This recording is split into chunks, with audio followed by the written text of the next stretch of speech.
ताज्या बातम्यांसाठी महान करेला सबस्क्राइब करा आणि बेल आयकॉनला क्लिक करा। स्वामी समर्थ भक्तांसाठी आनंदाची बातमी। गुरुपौर्णिमेनिमित्त स्वामी समर्थ मंदिर 22 तास खुले राहणार। स्वामी समर्थ भक्तांसाठी एक आनंदाची बातमी आहे। यंदाच्या वर्षी पहिल्यांदाच गुरुपौर्णिमेनिमित्त स्वामी समर्थांचे मंदिर दर्शनासाठी 22 तास खुले राहणार असल्याची माहिती वटवृक्ष देवस्थानचे अध्यक्ष महेश इंगळे यांनी दिली। पाहूया पुढे ते काय सांगतात।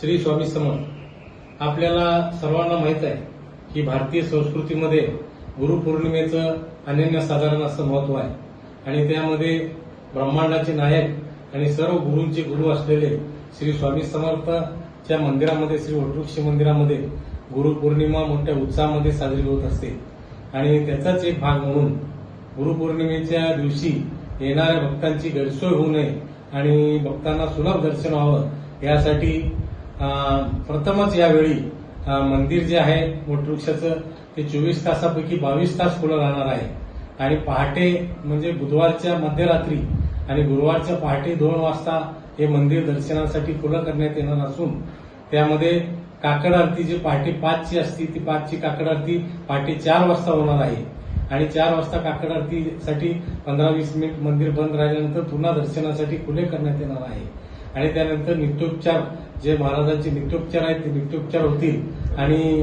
त्यानंतर पुन्हा मंदिर दर्शनासाठी खुले होणार आहे आणि दररोजचा जो अभिषेक आहे तो अभिषेक न होता त्या अभिषेकाची जे पावती स्वामी भक्त करतील ते स्वामी भक्तांना तात्काळ प्रसाद देण्यात येईल श्रीफळ म्हणून आणि अशा रीतीने दर्शन सुलभ होत जी दुपारची नैवेद्य आरती होईल आणि नैवेद्य आरती 11:30 वाजता झाल्यानंतर संध्याकाळी गुरुवारचा दिवस असल्यामुळं मंदिरातला जो पालखी सोहळा आहे तो पालखी सोहळा संध्याकाळी 7 वाजता शेजारती आणि पालखी सोहळा होईल। साधारणतः ती 7 ते 8 सव्वा 8 पर्यंत ती पालखी सोहळा उरकला जाईल आणि त्यानंतर पुन्हा दर्शनासाठी मंदिर खुले करण्यात येईल आणि साधारणतः 12 वाजेपर्यंत म्हणजे गुरुपौर्णिमा संपोस्तोपर्यंत हे दर्शन स्वामी भक्तांचं राहील।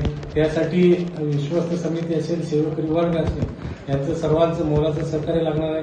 पुजारी मंडळ असेल, पुजारी जे आहेत मुख्य पुजारी त्यांचं देखील सहकार्य लागणार आहे आणि त्याच रीतीने भव्य असा शामियाना कारण पावसाचे दिवस असल्यामुळं पत्र्याचं शेड उभा करण्यात आलेलं आहे। चप्पल स्टँडची 2 ठिकाणी निर्मिती करण्यात आलेली आहे। ठिकठिकाणी पाण्याची सोय करण्यात आलेली आहे। जाण्यासाठी एक मार्ग करण्यात आलेला आहे, येण्यासाठी एक मार्ग करण्यात आलेला आहे आणि सर्व स्वामी भक्तांना देवस्थानच्या मैंदरी गाणगापूर रोडवरील भक्तनिवास येथे 12 ते 2 या वेळेमध्ये भोजन महाप्रसाद देखील श्री वटवृक्ष स्वामी महाराज देवस्थानच्या वतीने सोय करण्यात आलेली आहे। त्याचा देखील लाभ स्वामी भक्तांनी घेऊन या सर्व दर्शन महाप्रसाद आणि इतर सेवेचा सर्व सेवेचा लाभ घेऊन स्वामी भक्तांनी आपलं जीवन कृतार्थ करून घ्यावं। श्री स्वामी समर्थ।